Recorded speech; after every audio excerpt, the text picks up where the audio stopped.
Hello. Yeah, no, we were both worried that we would speak too long because we like talking about this subject, and it's been really interesting to listen to both Phil and Michelle and Joe's presentation, because I feel that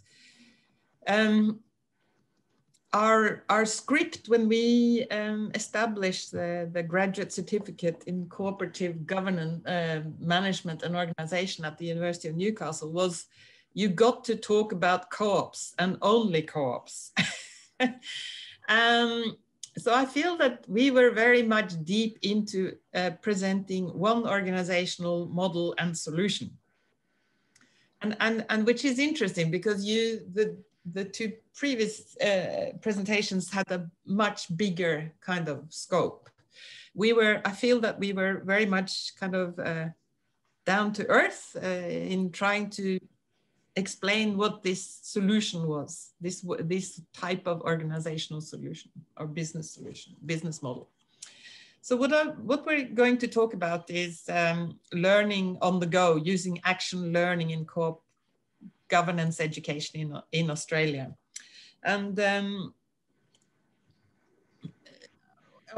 pretext for that was, of course, that there was a parliamentary inquiry, a Senate inquiry into the cooperative sector in 2014, and they submitted the report in 2016, where one of their what should I say, repeated recommendations was that there was a lack of education and a gap in knowledge on co-ops among business advisors.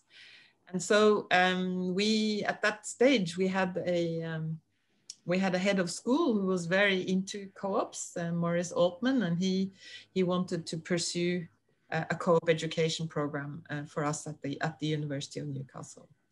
The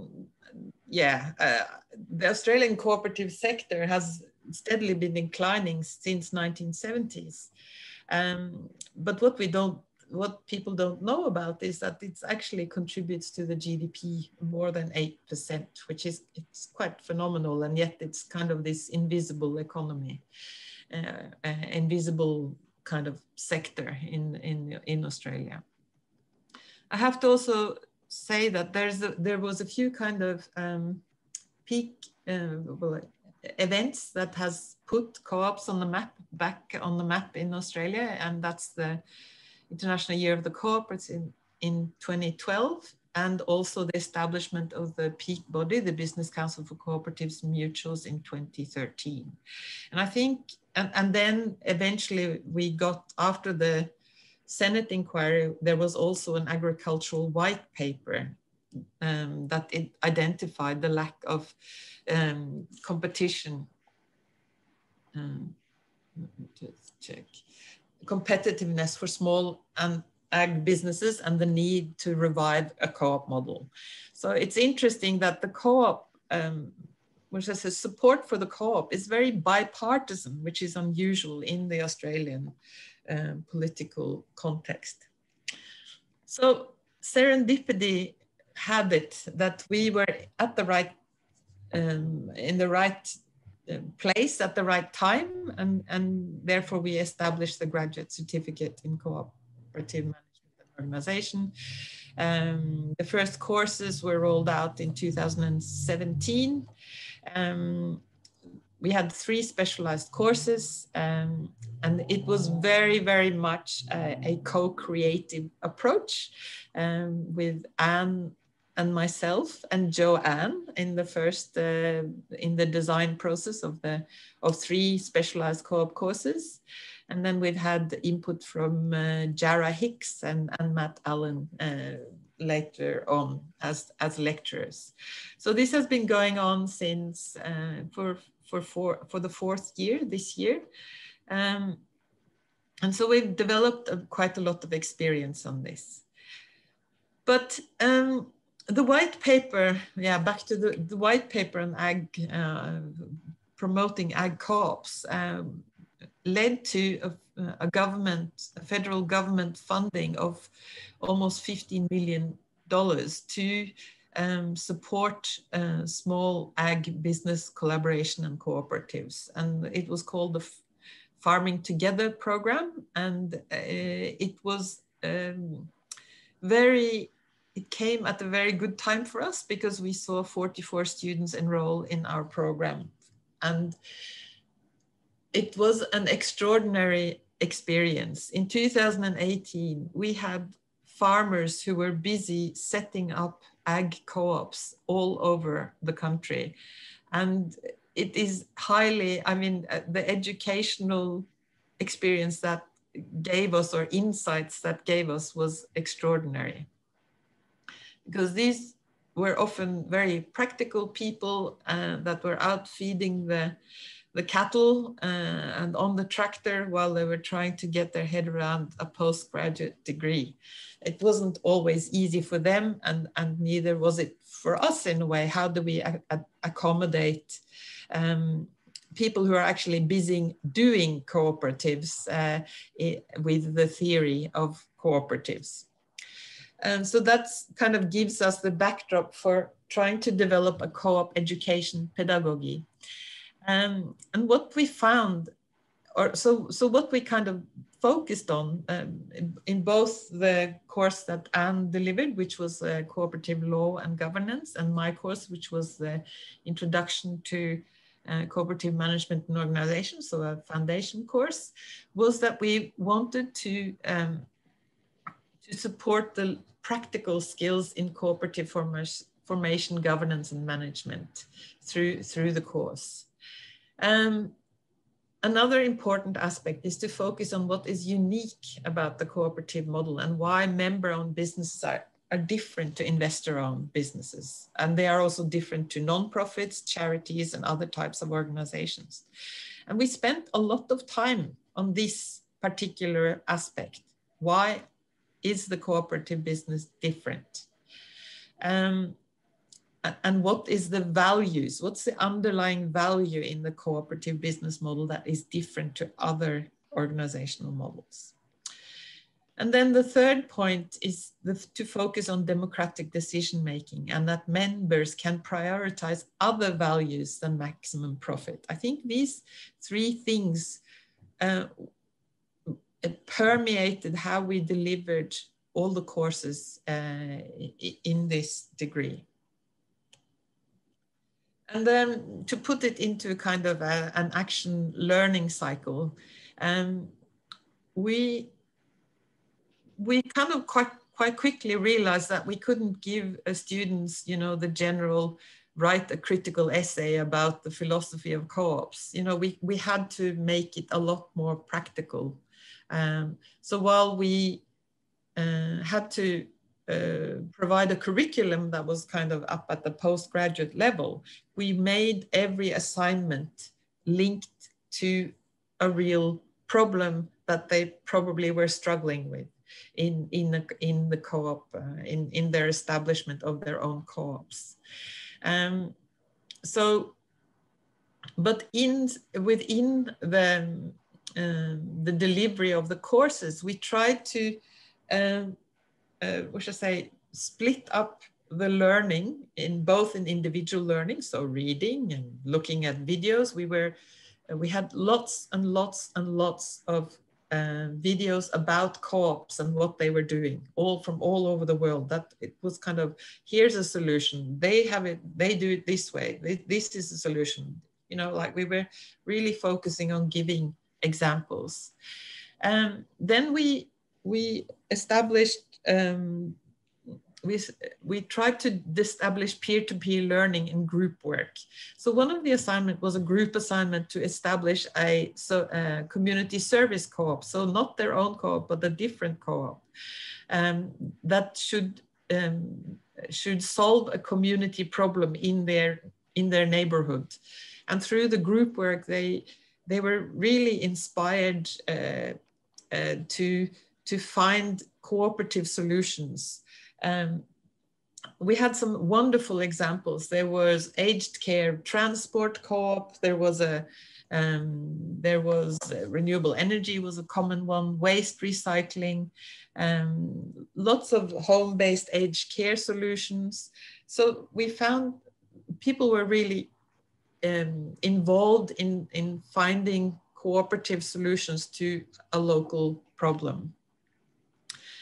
And working in groups was part of peer-to-peer learning.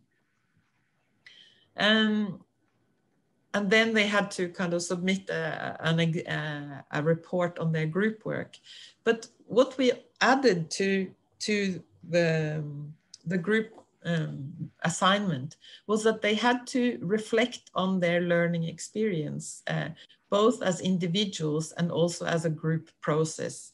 And I think these reflections are so important. And I think setting aside time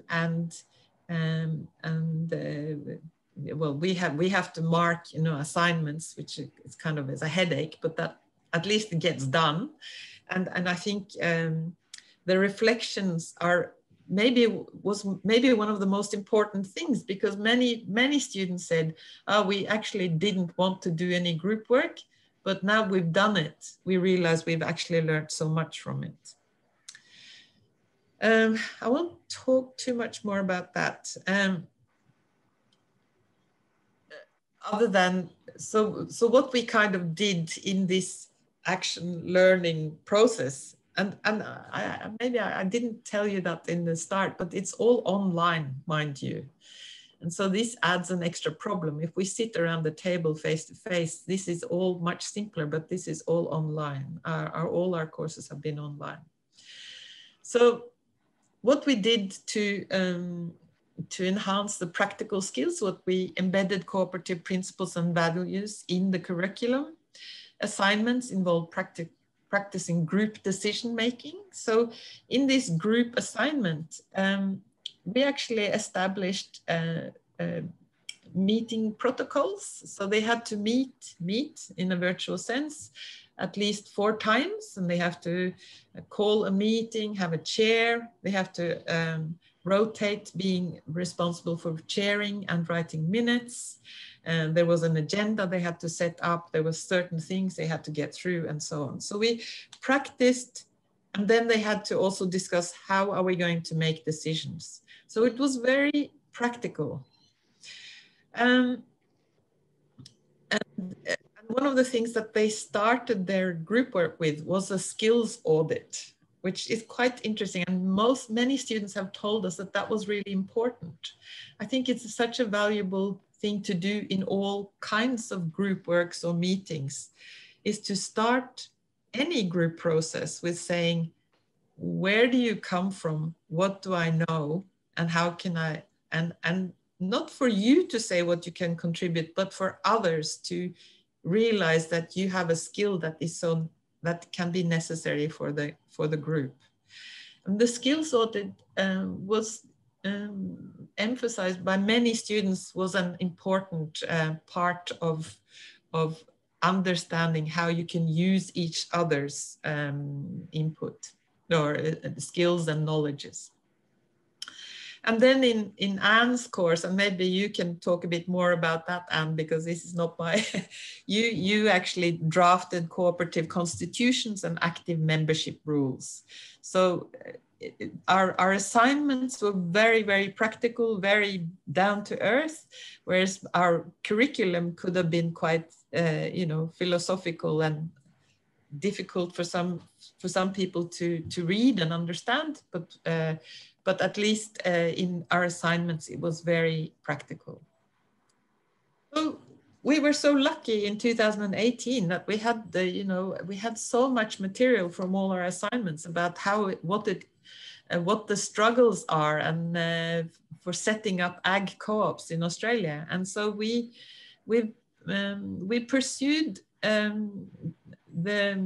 we developed a research project where we use the assignments to actually analyze what are the barriers and opportunities for ag co-ops in Australia. So we've been given a little bit of a research grant, and we will be, we've been trawling through the assignments, both on the practical problems of setting up ag co-ops, but also on our pedagogy and what they got out of our education program. And we're just about to finalize this project, so there will be a research report on that, which we will be willing and able to share soon. So our findings highlight the importance of understanding cooperative principles and values and how they connect to business strategic decision-making and democratic governance. We also, so many of the students said, doing the board chairing and writing minutes, setting up agenda, just the practical skills and discussing how to make decisions was so important, because we tend to be a bit fuzzy when it comes to these things. And also what they did appreciate, even though it was hard, was that you can use education, and especially online education, to help people get over the tech barriers, get over tech barriers. So we kind of pushed people into using video conferencing, discussion boards, and so on. And for many people that was quite challenging, but because we are a safe environment within an educational setting, we can actually help people that want to set up co-ops get skills in using technology for co-op management and organization. What's really cool is that just after two years after the Farming Together student cohort finalized their studies, we went back this year and just last month and had focus group interviews with some of the students. And we asked, so what did you find useful now 2 years later when you were setting up your own co-ops? And these are the feedback we got from the students. So they really appreciated the resources and tools for individual learning. So not only did we show lots of videos and so on, but we used, for instance, the business councils for cooperatives and mutuals. There's a huge amount of resources being made openly available. We try to use everything that's openly available, so people are not kind of constrained in accessing information. So that people can get, more, they can find their own information. Participating in group-based and peer-to-peer learning to support leadership skills. It came back again and again, supporting leadership skills and management skills. Practicing participative decision-making and formalized board meetings. Now, in our courses, we kind of we inspired people to try different ways, sociocracy and other consensus decision-making styles. So we asked them, we encouraged them to play around with different ways of of participating decision-making. And I think having that space in an educational setting it's not so daunting then. So you can have a practice space, so to speak. Many students said that the duration of the course, which was 12 weeks, allowed for deep learning, and they valued that. Sorry? Yeah. So because and they said that understanding and processing in a practical way why and how the co-op model works takes time, because there's so little knowledge about this model, even among farmers who actually have quite a long history with co-ops. Many of them did not actually know what should I say, a true co-op was. And this and then the last point, and this was so beautifully said with one of our students has